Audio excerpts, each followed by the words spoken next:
Hi, and welcome to the Business Growth Journey podcast. I'm Nick Termini, your host, and I'm here with Dr. Philip Gordon. Phil, what's up, man? Thanks for joining the podcast. Yeah, hey Nick, thanks for having me on. Glad to be on here. Absolutely. Well, so as we've mentioned before, the podcast is all about radiating and sharing entrepreneurial stories. So to get started, Phil, could you first just kind of, how do we know each other? What's our relationship? Yeah. Well, first of all, thanks for having me on. Yeah. It's great to do this. Our relationship goes back quite a ways. I don't know if I get all the details right, but I think we went to school together in grade school is when we first met. First grade, man. Probably, I was gonna First say, grade probably when back it in kicked first off. grade, and it's been a ride since. We went through all the younger schools together, and then went through the various stages of life, kind of touching and going and coming back and leaving, and um, here we are, 43 and still kicking. So it's been a good ride. Still rocking and rolling, man. Yeah. Well, cool. Well, I'm pumped up to have you on here to be able to one tell your story, but also share more about your company. So to Yeah. get started, could you tell us one about Gordon Dental, implants and cosmetic dentistry, and just what got you started? What got you into dental and wanting to own your own company? Yeah. So I'm a business owner. I'm a professional, business owner. I'm a dentist. And so I work down in Leawood, Kansas, and 95th and Mission. So I guess we went back. I can kind of pick up my story. Graduating high school in 2000. Then I went to the University of Missouri, Columbia. I did 4 years there. I studied nutritional sciences.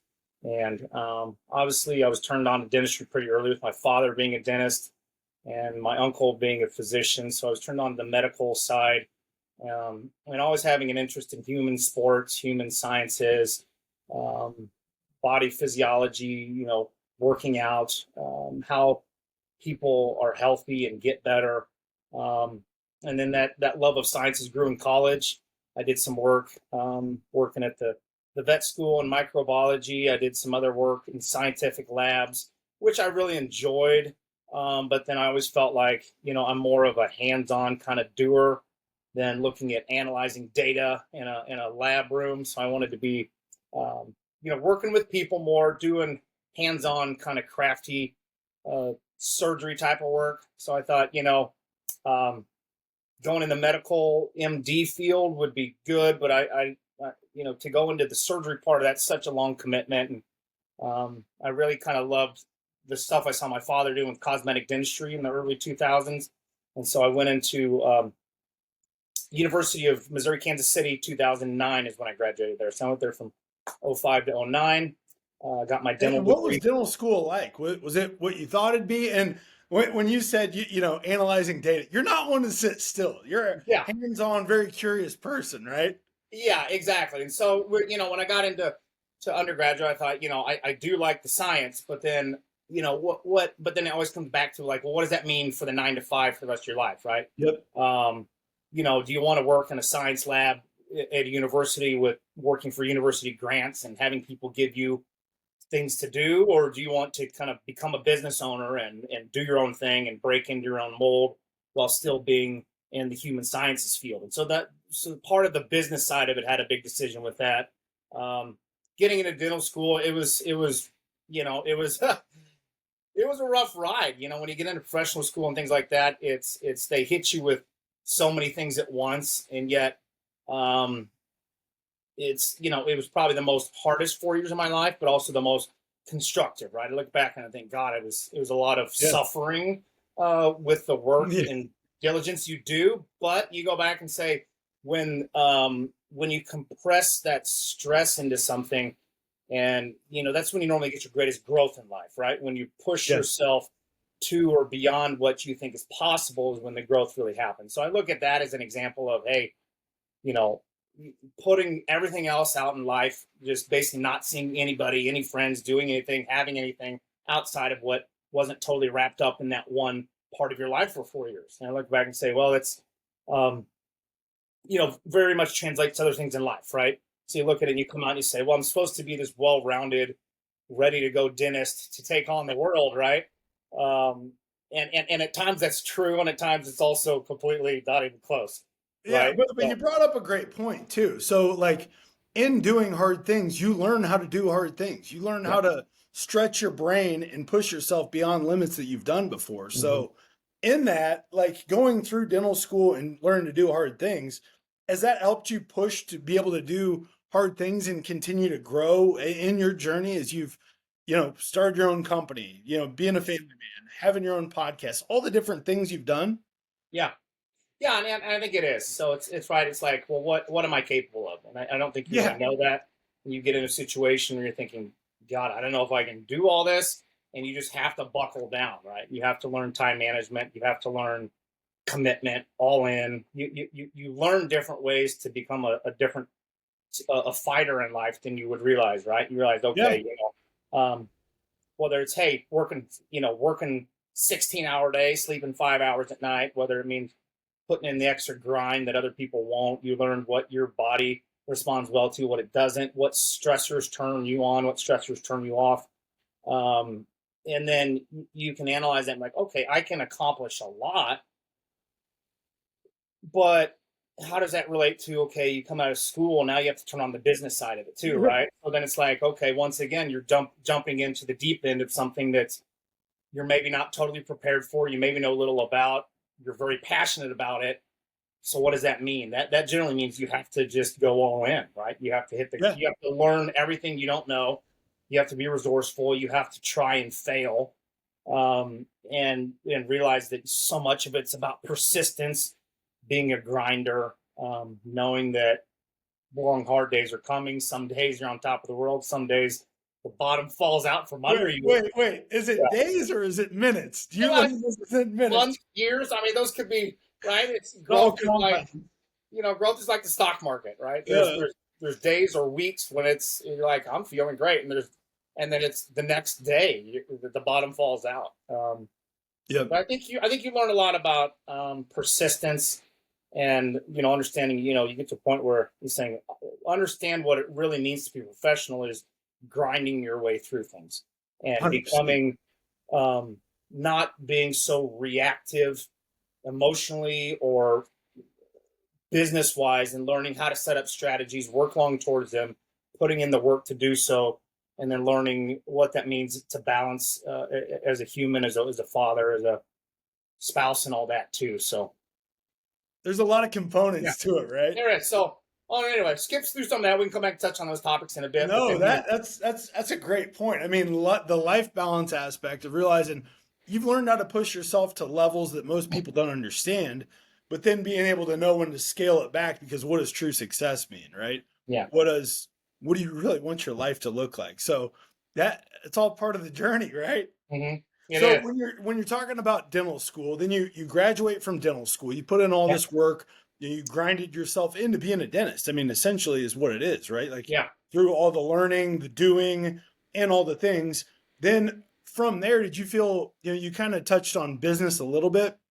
yeah. Did you have the vision of wanting to own your own practice, or did you want to be an associate somewhere? What did you have a path that you saw to get to where you are now? Because I mean, it's how many years later, and if you look back at graduating from school, it would probably blow your mind all that you've had to do to grow to where you are now, right? Yeah, I think if when you start out, you say, "Hey, I want to own a business, or I want to do something, or I want to become X professional," and you think, "Oh, okay, I go to school and I become that, right?" And then you realize it's there's Yeah. so much more. 15 years into this, I would have never understood um, what it would take to do that. I guess maybe it's kind of like running a marathon, right? I'm not sure how many people run marathons or if you've tried to I or half haven't. You know marathon. that.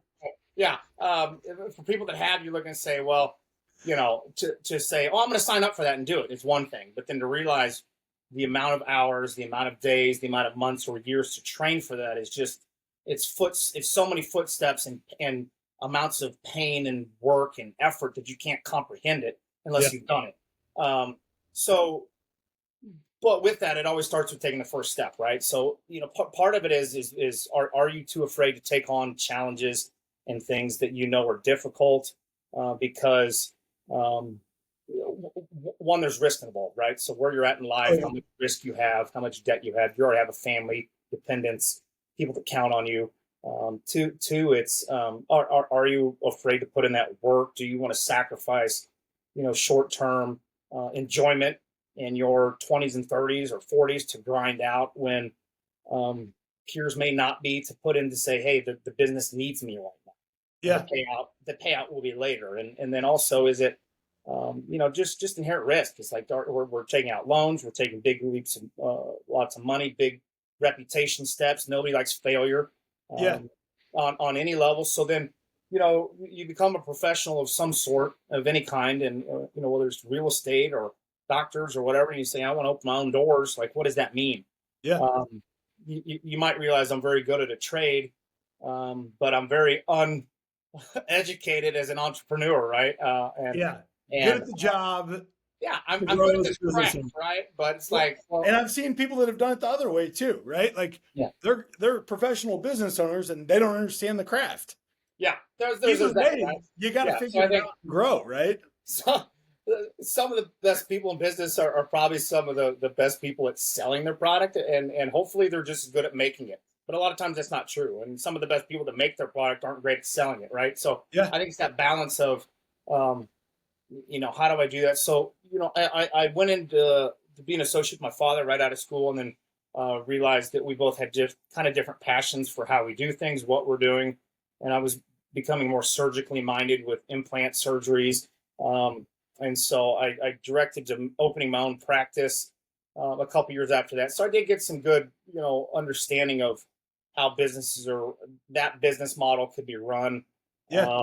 And so I was working kind of for him full time, and then went to open my own shop part time. And so that was kind of the second condensed. Like, if I look at my career and journey through business and professionalism and chunks, is like, okay, just getting the career, in the early years of just understanding, like, hey, now I'm in the real world. What do I actually do to become good in the real world, which is different than good in training? And then it's, hey, I want to kind of open and own my own thing, right? So that was the next phase of, I was kind of working there 4 days a week and working at my shop 2 days a week. And then ultimately I kind of just went down to working mine more and his less as I started my practice. So the start of that was also rather involved. I had to do a lot of research on, how to open a business, where to open a business. Location. Location. I remember that journey, man. Yeah. So it was like, where can I find a spot? I did demographic research. I did site analysis. Do you want to buy property and own the land? Do you want to get in maybe a better area and rent? Where's your clientele? Who's your target market? What services do you do? How are you going to market that? What niche are you going to own? All those probably late night discussions we've had at one point. But I think they're good business discussions, and I think a lot of people just think, hey, I'm going to rent the shop next to Subway and put up a sign, and people are going to come. If you build it, they will come. Right? And I think maybe 30 years ago that would have been true in a lot of industries, and I think nowadays it's kind of a way to get murdered, right? Like, you'll get slaughtered. I'm not sure how to build a good business plan, but I do I do understand there's more to it than just put up a sign and hope for the best, right? Yeah, exactly.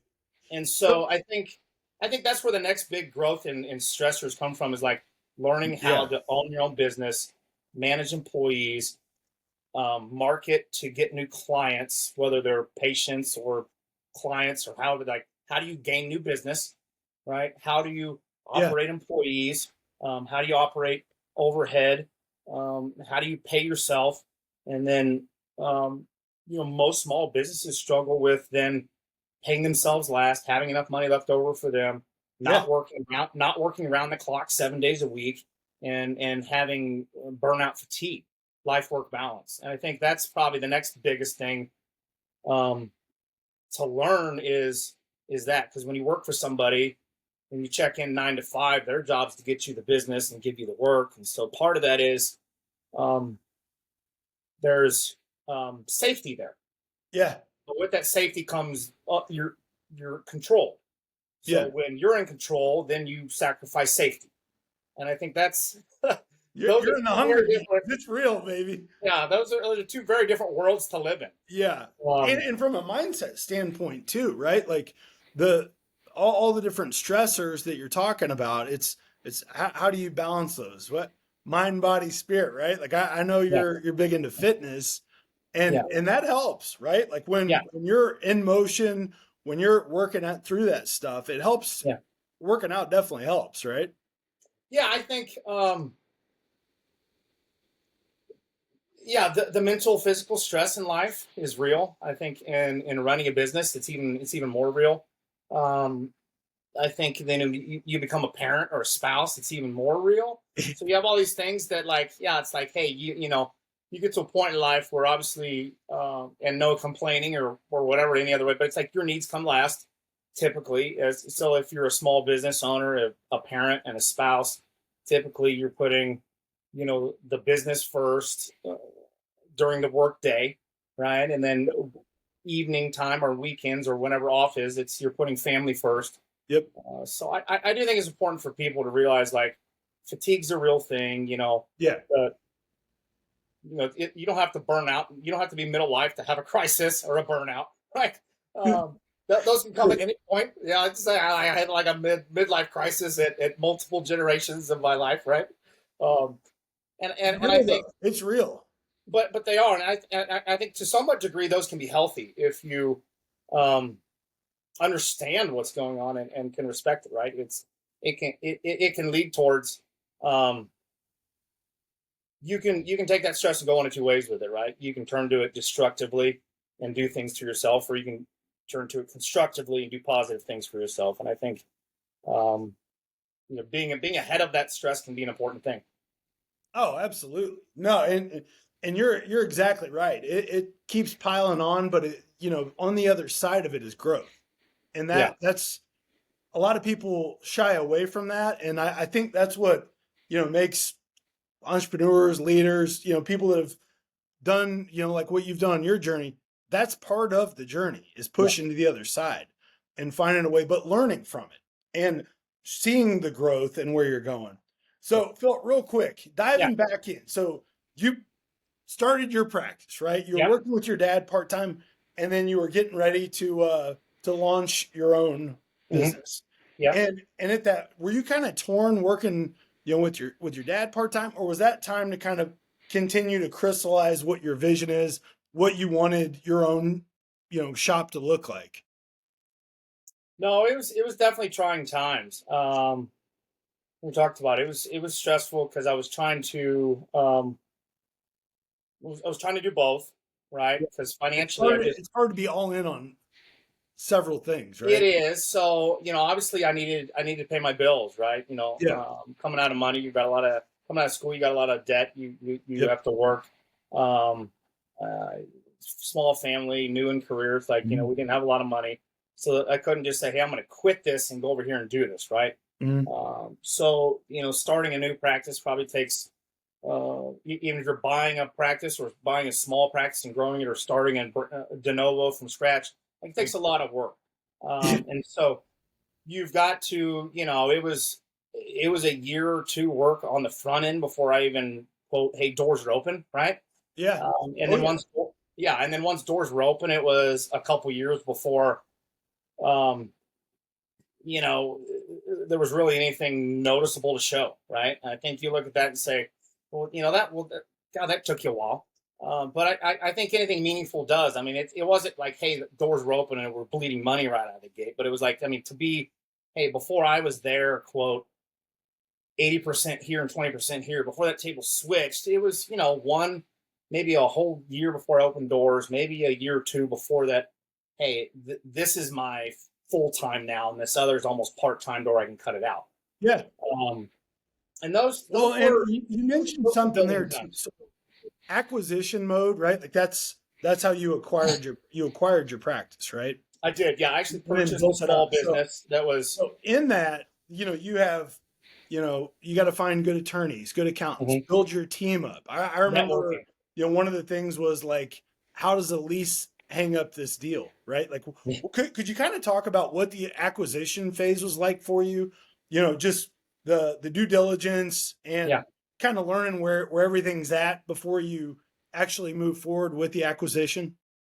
Yeah. So when you're looking to start something or get into something or take something over and make it your own, I mean, I think either way, like you're starting or acquiring it's a small deal. If it's a big mega thing, sometimes you don't want to interrupt it, but if you're kind of getting something going off the ground, which is kind of what I was doing, it was like, hey, we need to think about 1,000 things that I've never thought out before, but Oh yeah. they're extremely important, right?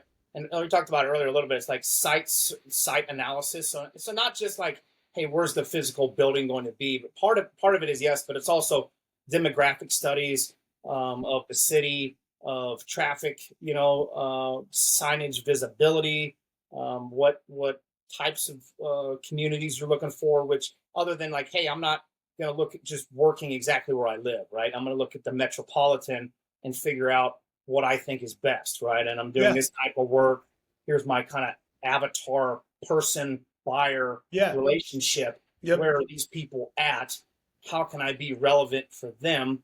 Then it comes down to, I think I have an area in mind based off of my demographic, financial, Yeah. Your ideal patient. studies.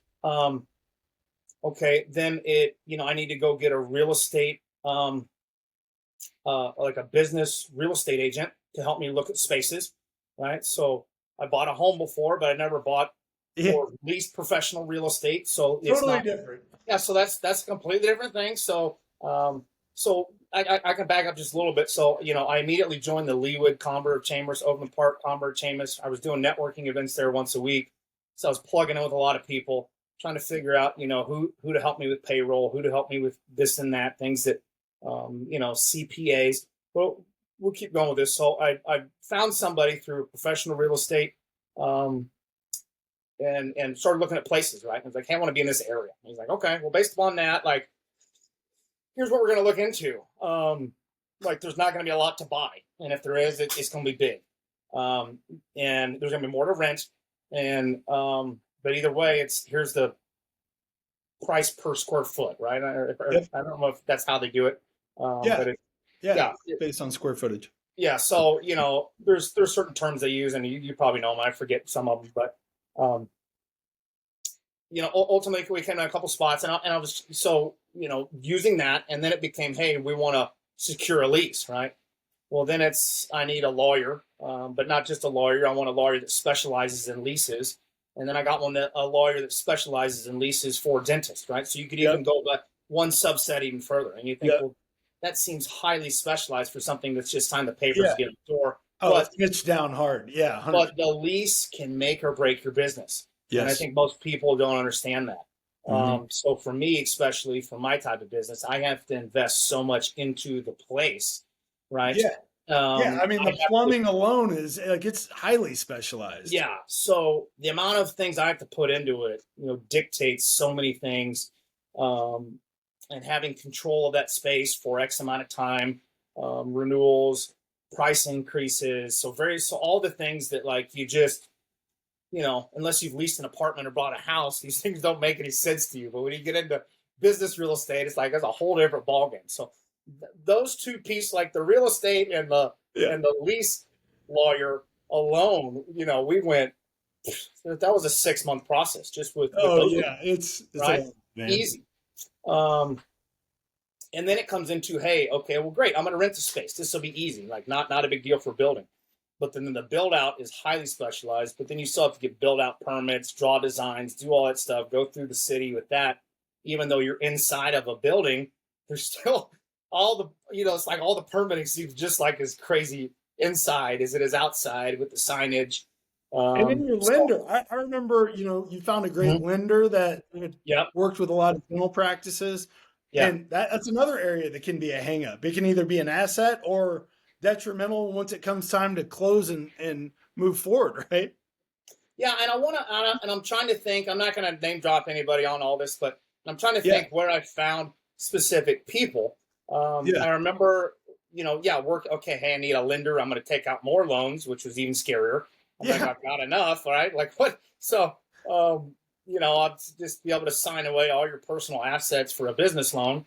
And they're like, well, how's your life insurance policy? I'm like, oh, It was good. I don't know. Now that you're going to have rights to it all, it might Why not. are we talking about this? Yeah. Started, we're not ending, right? Yeah. So That's funny. So yeah, the lending side, getting a bank, getting a bank that understands what you do, getting a bank that understands small business. Maybe the banker found me the real estate guy, or vice versa. Or I know you were involved in some of that. Yeah. People in the trade you're in might know people that do lending or real estate in the trade you're in. And so I think even finding people that are niche specific can sometimes be good. Sometimes it can be a detriment, right? If they just aren't willing to think laterally. Yeah. Right? I want people that understand my niche, but I also don't want people that are so blindfolded they don't understand. Oh, well, I've been doing this in this niche for 30 years, and I can tell you, well, it's like, yeah, but 30 years ago, like nothing applies to today. Yeah. So have you continued to grow and keep up with those times in the last 30 years? Because brick and mortar business now is so much different than it was even pre-COVID, right? I think we can all understand that. How much do you go to the store now, or how much do you order off Amazon? So brick and mortar, I mean, we're just now pushing people back into buildings again to work 5 years later, which is beyond me. But so everything's different, and everything's even different than it was 5 years ago. And 5 years from now, it'll be different than it is today. So I think, having people that do this for a living professionally, that are up to date on things, that understand your niche, if nothing else, I think is important. So we had to build out. We opened the doors. We kicked off, and it's still, hey, but what do I do? This what? Yeah, now what, right? So this whole time, it's like, okay, I want to start a business. Okay, well, I got to I got to get good at my trade. I got to get a license in my trade. I got to get schooled. Then I got to get good at my trade. And then and I think I can do this on my own. And I got to find a place to get approved for a loan. I got a place to help me with the rent. I got to get a contract. So that's all a year-long process. And they say, why it takes so long? It's like, well, these are really important things. And then also in that time, you say, well, about 6 months or a year up, I need to start understanding website build out, marketing design. I want customers day one. What's your customer experience? How do you fulfill it? How am I hiring and starting staff if you need that, whether it be one person or 10, right? Yeah. So and wait, real quick. So when you take over, right? So you went to school, you worked with your dad as a dentist. So you got good at the craft, right? Like you understand the skill. You want to get into cosmetic dentistry and dental implants. So right there, that's a lot of growth to get to that point. Then you go through the acquisition phase and so I'm taking, 50 hours a year of CE just to get really good at it, right? Yeah. So that's one thing. Like I have to stay really good at performing like procedures on people's head and face here. So that's wild, right? So that's just on a side note, that's still happening. Yeah. Yes. And you still had 24 hours in a day like most people, right? Yeah. So this is before I invented the time altering wormhole device that I currently have. I'm looking forward to going for a ride in that, man. It's going to be working on tweaks on that. I haven't done human trials. We're still in an animal trial right now. Oh, I'm ready. Let's do it. I figure we'd jump in on that. But so you still got to stay up on kind of like who you are. What makes you ahead of the game in your craft, right? So that's why nights and weekends are just consumed with all this other stuff, which, for me at the time was a lot. Obviously, we, young into a marriage, started knocking out kids at a rapid rate, apparently. I don't know who knew that would happen.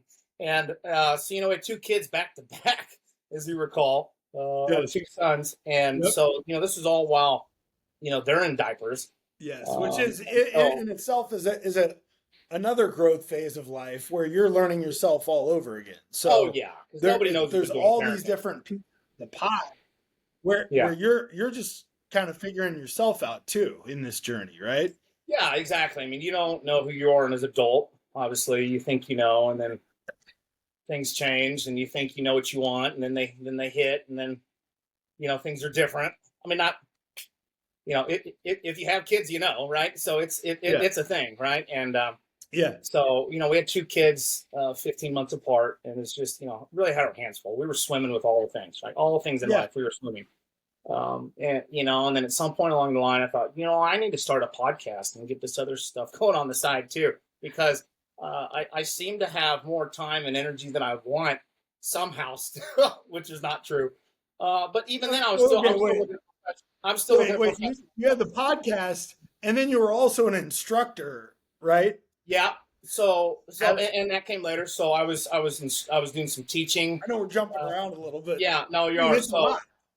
So after I finally got my business open, I was already doing a podcast at that point about dental implants, and then I got a job teaching implant surgeries in Phoenix. So I was going out there twice a month to teach implant surgeries to dentists, and so a lot of balls in the air at this point, right? Yeah. And looking back, I will admittedly say too many.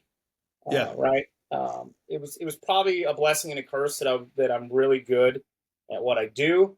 But maybe some of the success I was looking for and or personal growth I was looking for came quicker than my life wanted it to be there. Yeah. And so I had amazing, opportunities, and it's like, well, who turns that down?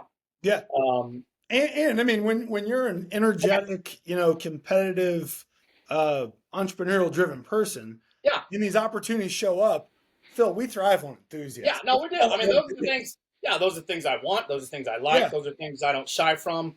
And sometimes learn to say no is like part of the growth journey, because for I sure. always like saying yes in one end, but Yeah, and I guess there's a that's where I lot was in going with saying that. no. Is I think hindsight that was all too much. I think Yeah. it created too much personal stress for me and my marriage and the practice and the kids and all this and that. Ultimately, I got to a point where things happened. Whatever we decided, without getting into all things in life, we had our tough moments. And I Yeah. can honestly say, those moments. There were a number of years where things were really hard, and personally at home, and probably that was self-created in hindsight. And I think it wasn't intentional. It was something that this time goes on, and then you realize later, like when the effects are there. Oh shit! I'm in this thing, Yeah, and my marriage this isn't isn't going how where I I want it to intended. be. Right?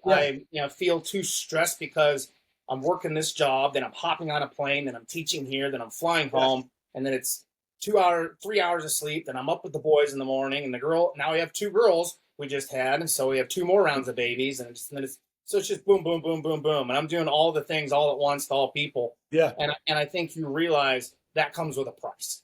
Yeah. I feel very happy, and I can say I feel it's a success story for me because Yep. I was able to salvage my relationship at home. I was able to salvage the things. It came at a cost with, hey, there was some rough time, but I think we were able to learn from that and say, okay, Phil, I need boundaries on myself. I need boundaries on my marriage. I need boundaries on my time. And if you don't respect that, life is going to tell you otherwise, right? Yeah. It's going to have a way of saying no. And you don't always see that no sign when life puts up in front of you, but at a certain point, it's there, and it makes it ever apparent to you, like, hey, this isn't working. And so, Well, and your greatest strength can become your greatest weakness too, right? Like absolutely, your ability to power through and persevere through things. it has always been my strength. Absolutely. I've seen it many times. Yeah, And on the other side of that is the taking on burnout, too much. fatigue, imbalance. And so, it's cool to see, man, how you come, to a place where you're able to recognize that and frame it the way that to continually work towards what you want your life to be, right? Like it through time continues to adjust, but being able to look at it and go, is this going where I want it to? Yeah. Maybe we need to reevaluate, look at this. I had to trim I some can do things it. off. Yeah, I had to trim some things off, right? I trimmed off the teaching, the extra Yeah. travel. Oh, I forgot. I throw in there. I was trying to start a dental lab at the same time, and I was, I know. And I was also doing some teaching and consulting on the side, and so Yeah. like there's just too much, right?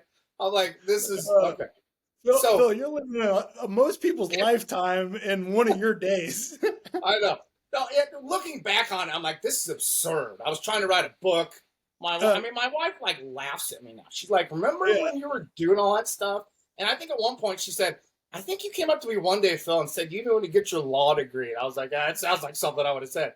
But I could never do that. Oh man, that's great. But I think it shows, like, for me, it was, okay, I'm very good at a craft. Like I'm without sounding full of myself. Like I'm very good at what I do, and I can say Yeah, that I mean, it's a passionately and fact. confidently. You But my results provide speak for something you can themselves. see. I'm also very good at being an entrepreneur. And if you've ever read this book, and I forget which one it is, you'll know. I'm very bad at being a manager. Okay. And who's the guy that talks about the entrepreneur, manager, and CEO? Yeah, I know. I mean, there's several. Yeah, there's a million. Yeah. Anyway, so like No, you but can't. that actually brings up a good point that Oh, I've learned in my journey you is can't. I don't think you can be good at all three, right? And so it's kind of like the same thing I say in business too. Like I can't be super fast, super good, and super cheap, right? yeah, You can't. Like if you want it fast and good, like it's gonna be expensive. yeah, And yeah, if you want it cheap and good, it's gonna be slow. I mean, you're gonna have like you can't be all three of those. And I have been in business long enough to know Phil isn't good at being not CEO, I say entrepreneur, like the dreamer, the yeah, visionary, yeah.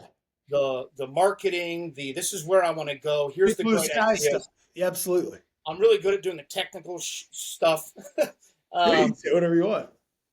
I'm not good at being a manager. Like I'm not. And Yeah. so it What took me a while to find a good manager. And for me, for a long time, is that was the critical? missing piece.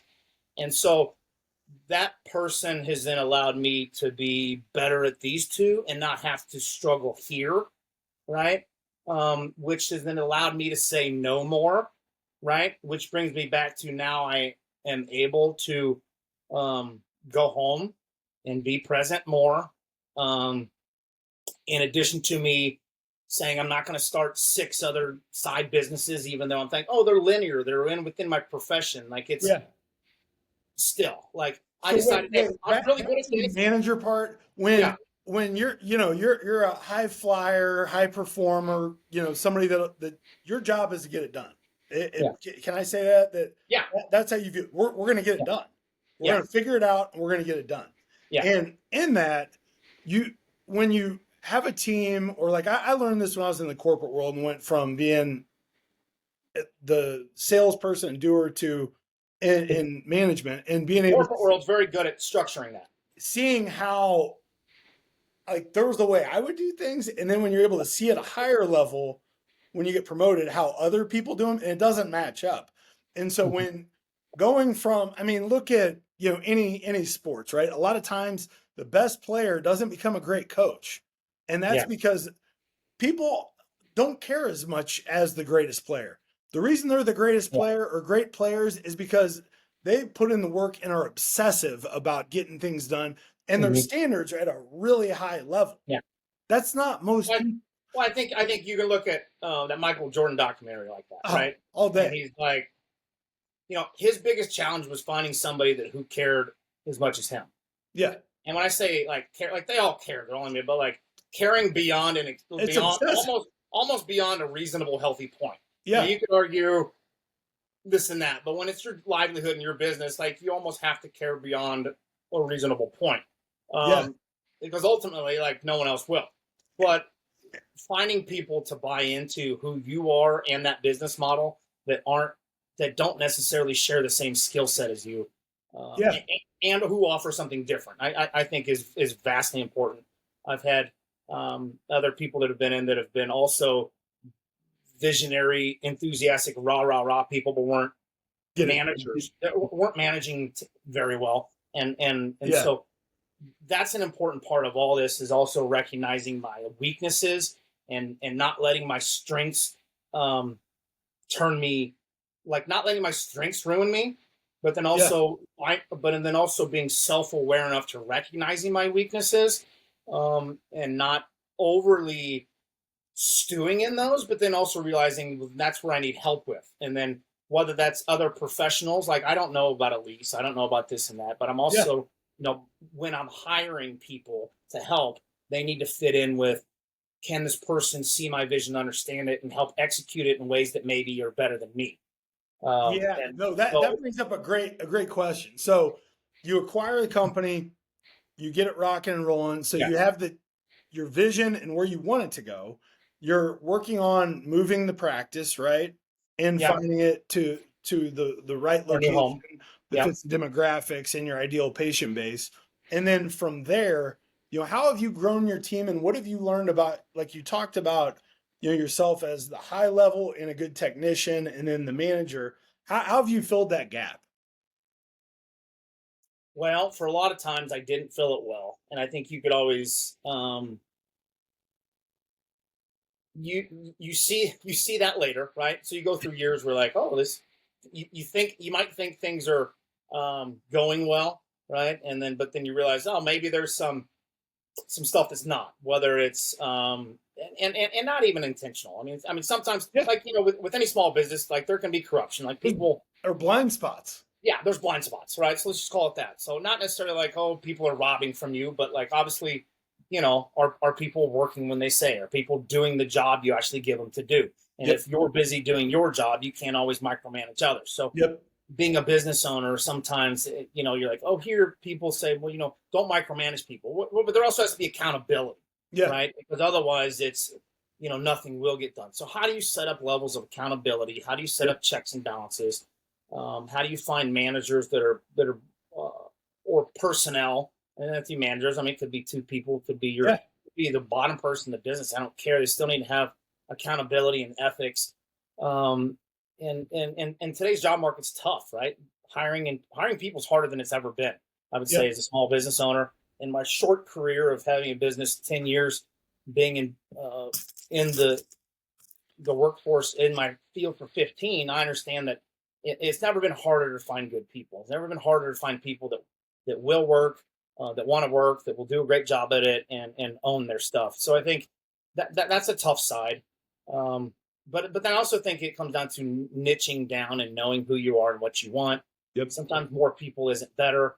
So looking at new technologies, looking at new ways to do things, innovating, might be ways around that. But I think good, tried and true leadership is important, right? So leadership growth is always important. Leadership training is always important. And I know you know all about that. Yeah, I mean, like we're the some of the blind spots that it can be created by, visionaries and high flyers that can grind through a lot of things are exactly what you said, having the management checkpoints, but also leadership without management. All that does is create chaos. You Yeah, get everybody pumped up and everybody's just running around excited, but yeah, they don't know I've what been they're there. doing. Yeah, And so that's part of, the yeah, challenge for anybody that's growing a yeah, company is one, you're learning yourself, but yeah, also as a creating a great team, how do you put the right people in the right spots yeah, where it leads up to what the big company vision and goals are? And it's really like a big puzzle that you've got to put together to have everybody in there playing the same song in the band, yeah, all different instruments to lead to that. yeah. So Well, no, and you're and and, exactly and right. something I'd heard that I want to add to that point is it's the same guys, that Michael Gerber guy. I can't Yeah, think of his name. the E-Myth. Yeah, the E Myth. But he also said, and I haven't read that for 10 years, so I've probably Yeah, misquoted everything. he's But rewritten it. yeah, 100 times. Yeah. But it's working on the business, not just like working Yeah, in the business, right? And so you can be working in the business, and I'm doing busy work. Like I'm busy all day yeah, doing procedures on people's mouth, and I consider that working in the business. But yeah, then there's supposed to be like, what am I doing to work on the business, yeah, right? In the areas that this thing needs structure, this thing needs growth, this thing needs staff training, this thing needs personal growth. What all the things you do to run a business from a management standpoint that is kind of like doing your workouts and eating healthy that no one wants to do. And that's working on the yeah, business. And usually run as if you're a technician or if you're the manager, sometimes you run out of time or energy to then work on the business after you've been working in the business for so long. And so yeah, that I think is a massively important thing. And I think people don't know what to do to work on the business. So I think they need yeah. consulting and help sometimes to do that. Well, and so I mean, the goal of management is to create competency and productivity, right? And Yeah. so being able to either develop these people or hire rock stars that fit in your system, and then having everybody on the same page talking the same language. Like Yeah. I've been in companies where You've got 10 people who are excited because they're energetic, passionate, and highly skilled and smart, but Sure. they're all doing 10 different things. So Yeah. then we actually have nothing because we're not on the same page. You've got Hmm. somebody talking 10 different, 10 different people Yeah. talking 10 different languages. We're not They're getting, rowing the boat in different directions. we So got to it's be like, on the same page. I mean, like if you, if the Royals make a trade, bring in a, a new center fielder, he gets on first base and he's just steals second because he doesn't know the sign. It yeah. doesn't matter. You're still stealing second, but we got to know the signs to be on the same page, speaking the Yeah. same language. And so having a systemic approach from management, leadership, all the way down to technical, where from the top down radiates through the organization. And you're Hmm. exactly right. That doesn't happen overnight because you gotta look at your business and say, okay, what direction do we want to learn and grow now?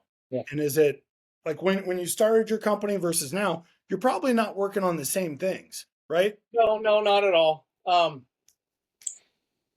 can't remember who was talking about like Josh Linkner or something like that. They're talking about like jumping the gap or something where it's like, you might be working on something for a number of years and you're just like, it's like you don't reach the success of that until so much later, right? And you don't even realize some days you're thinking you don't even know what that success is going to look like. But I think it's the unwavering devotion to like this is going to work, right? And I don't even necessarily know exactly how yet, and it might not even look like it on paper that this is going to work yet. Um, but I think most people aren't willing to push through that uncomfortable or push through the night to know that the sun's going to rise. Um, but working in the wrong direction is not the way to do that, right? There has to be a plan. Um, Well, and I don't you remember what your make a question great was, but point that I heard. One when I started my company, Action Coach North Kansas City, and I had a friend that I met in real estate development. What he told me is like, Nick, do what you love and know it's going to work out. And he's like, and you just got to know it's going to work out. mm-hmm. And he's like, don't, and nothing else enters your brain. And Yeah, I mean, I had multiple people tell me I was doing the wrong thing at almost every point through this thing, and some of these people were close to me, yeah, right? I mean, some of them, and I mean, without going into all the details, I mean, it's not like, yeah, and I don't know that they didn't believe in me per se. It was I don't even know if it was that, but I had at various different points along different things. I had people questioning. I mean, and not that you don't have enough, self doubt at times, right? And you're like, is this really smart? Like, is this like, are we sure this? Um, so you know, there is a there is going to be a part of it that's always that leap of faith, right? You know, and you have to believe it, right? Like I yeah, remember in the beginning when I started my company, and this all of a sudden I had people tracking me down, right? Like people yeah, cold calling me. So I was meeting with he's a banker or a CPA, and like, man, congratulations on all the yeah, success and things you're doing. And I'm like, what is it I'm doing this great? yeah. It's like What is I'm it? not sure. I That don't know or, that I've done or one of anything. my other favorite ones when I got started is like, how's it going? And I'm like, and they're like, hey, how's it going? I'm like, yeah, I'm just processing the question Yeah, because your brain's going I so don't really many understand. Yeah. ways. Oh yeah. And back to what you said earlier about time, you've got to stay consistent in the belief in what you're doing and your Mm-hmm. plan and your vision, because it is going to take time. It's going to take longer It than will. you thought. And It's like dieting and for both of exercise. us, and yeah, exactly. But I mean, it's like you but go out with and run a mile and you're like, where's the results? It's like, no, every day, bro. I did it, Every baby. day. Let's go. Like every No, day. but Like, like it literally, and then one day you're like, holy cow, we're starting to get somewhere. But mm-hmm. it really is through the consistency in the journey. And I mean that's where when I named this Yeah. podcast, I'm like, Yeah. because it's a journey. Like people I'm meeting with, we're I, type A, we want the results now. yeah. And it's never ending. The growth is never ending. You're gonna continue unless Oh, you yeah. just want to stop, or No, the you can't. alternative. I think nowadays one, there's too much competition. Two, if you're not continuing to grow, things are changing at an ever rapid rate. So I think it's it's always a thing of, how can I continue to, even if it's my product hasn't changed, like how people are consuming it has, And right? what's the And so experience you create, right? the Like I know that's a experience is big always thing for changing. you is creating a Yeah. great experience for Yeah. everybody that comes into your Yeah. business. So part of that is how do I continue on a growth strategy, personally, professionally? How do I continue to align myself with the proper people? How do I continue to have the structure that I need to say yes to some things and no to others? Um, do I have people by my side that are willing at sometimes to call bullshit to you? At the same time, do you have people that are willing to stick by you when shit gets difficult? Maybe others won't believe in what you're doing. Yep. Do you have, um, you know, if you don't have the resources to do what you think you need to do, who does? Find somebody who is where you're at and you want to be, and either start copying them or trying to reach out to people like that and figure out and try to learn from them. Those are things all I had to do. I went and seeked out other people that were doing stuff that I went, and I flew to them and I spent time with them, and I asked people to mentor me, and it was just like, it's like when you're knocking on door sales. I mean, eventually you're going to get a sale. Eventually someone's going to say yes. And then, It's like the Tommy Boy moment. yeah, It's the Tommy exactly. Boy moment, the wingy But it's, moment. but as part of it is like, I don't even know where to start with something. I remember thinking some of Yeah. this stuff, like, I know where I want to be, but I literally don't know the first step to take. I was Yeah. like, I don't even I'm so overwhelmed with where I saw somebody do something and I want to be this. And I'm all the way down here, and I have no idea what even the first step is, let alone Oh how to man. the first step. I had no clue, and so I literally reached out to people. I'm like, okay, so I want to do everything you're doing. Where do I even go, right? And it opened, I look back at that, and that's what spawned my podcast. I'm just gonna Yeah. call the best of the best of the best, and figure out what they're doing that I don't, and that apparently I'm not, because there's a big gap between Oh, yeah. anything, right? There's gonna be a big gap with anything. But if it's like a little leaguer going up to Patrick Holmes and be like, I want to play football. What do I do, right? And it's just obviously it's not an overnight thing, but if you can't see what you want to become, then it's hard to become what you want to become. So having a crystal vision of what you think it is, and that comes in a lot of different ways. I'm not saying anyone should do a darkness retreat, but having a vision, right? Yeah. Understanding where you want to be, understanding it's going to be a long time getting there. Understand that that's okay. We want everything to hurry. It's not real. Understanding that the journey is the ride in life. There will be points where things go great. You will crash and fall. Like Rocky Balboa says, it's not about how hard you hit. It's about hard you get hit, and are you willing to get back up? And I think a lot of people in this life aren't. So, and then, finding the right people around you to, whether they be just people to be references for you, or people like you that me and you brainstorm about business and ideas, and has nothing to do with our certain trades, but business is business and people are people. That's it. And Well, that's what this stuff is business and people. And I think if you continue to network, build, grind it, and innovate, things will happen.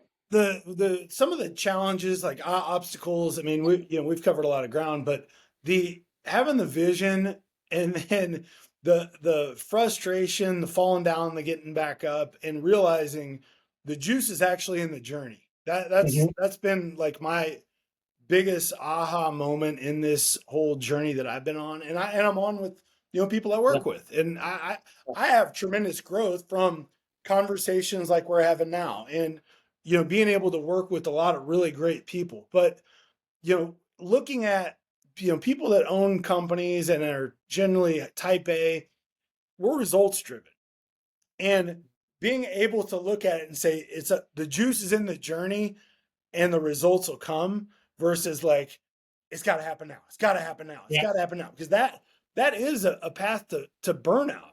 Would you agree? It is, and I think it's breaking it down incrementally, right? Divide to multiply. You got to realize each of these that mindset's great, because it burns the fire within you, right? Yeah. It burns that fire in me, and I wouldn't be where I'm at today if that fire didn't burn. But I think you have to learn at a certain age or at a certain point in life or get to a certain point. You said, well, when's the easy button happen? Well, the easy button doesn't happen. But the easy button happens when you start to not let that fire then also burn you out, burn down the village around you. When you really understand how to control that thing within you, right? Yeah. It's like I've got this magical power. It's not. But this power I have in me could lead toward pushing me into great things. It could lead towards pushing me into self-destruct. It could learn to me understanding who I am, my challenges, my weaknesses, but also understand this is what I am and who I am.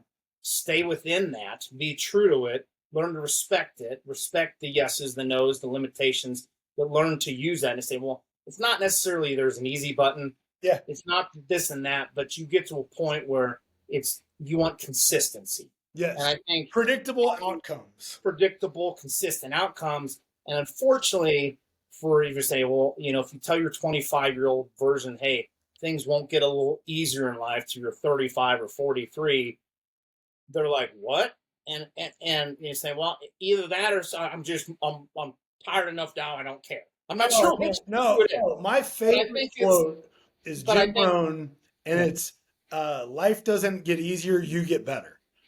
And I think that's what it is. That's one of my favorite quotes because it's so true. But I think learning to control that edge that I think a lot of people in that entrepreneurial mind have is saying, like, okay, like there's a time for burning the candle at both ends, and then hopefully you can spring that to kind of the next level where you say, you take the plane uses all its energy to get off the ground, and then when it gets up in the clouds, it can cruise easy, right? It can cruise in the jet stream a lot easier, but you got to burn a lot of freaking rocket fuel to get off the ground. Oh, and I think getting off the ground is the hardest part, and it is the most challenging.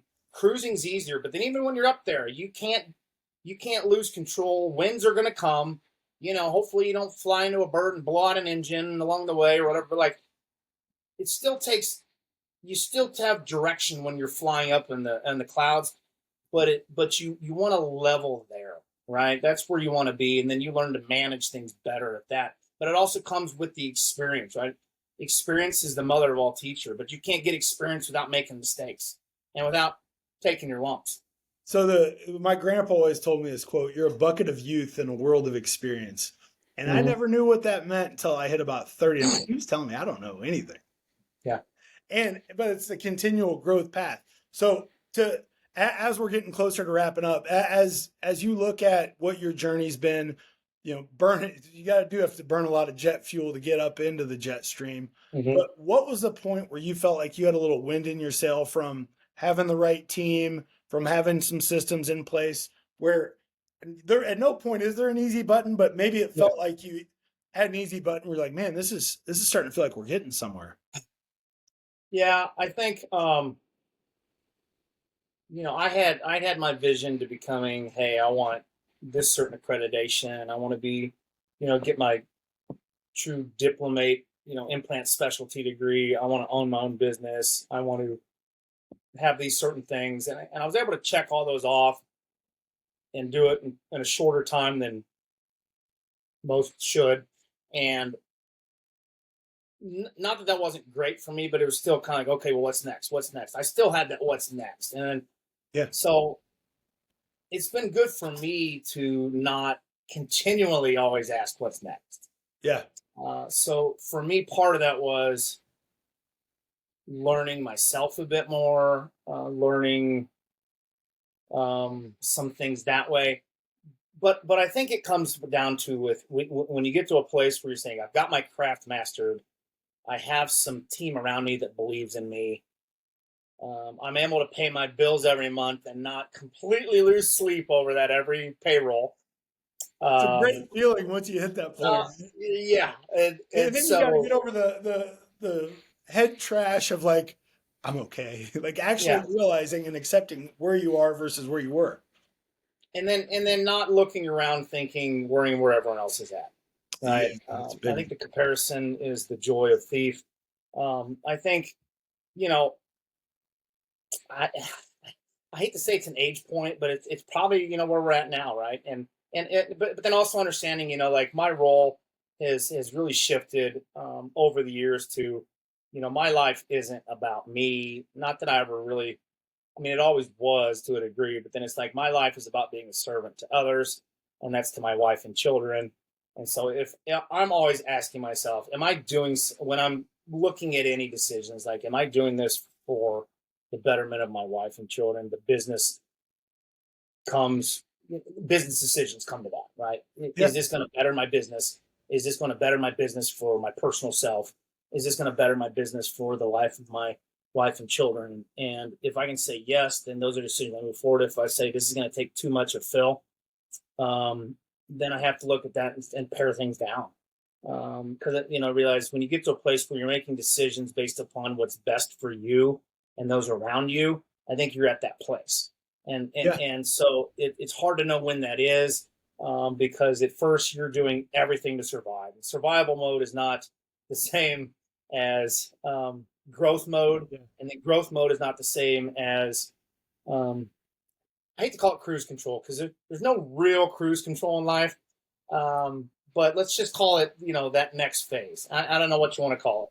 Yeah, that's great. Well, and I mean, you're someone that I think, as you're learning to understand yourself more, be more aware of what you want out of life, but also your cruise control always has an acceleration too. There is always something next. I'm still So pushing the I up guess, button on the cruise control a lot. I started here, and then I'm upping the button on the cruise control. yeah. I'm like, I thought I was in cruise control. How am I going 90? And it's like, well, Yeah, I did it again. All right, Phil. Well, to wrap up, man, this has been awesome. Thanks for joining us on the business growth journey and sharing your story, man. I mean, I was really excited because I know that you've done some tremendous things, but I know that like you put in the work and have gone through the full wave of the journey. It's not just a straight line up.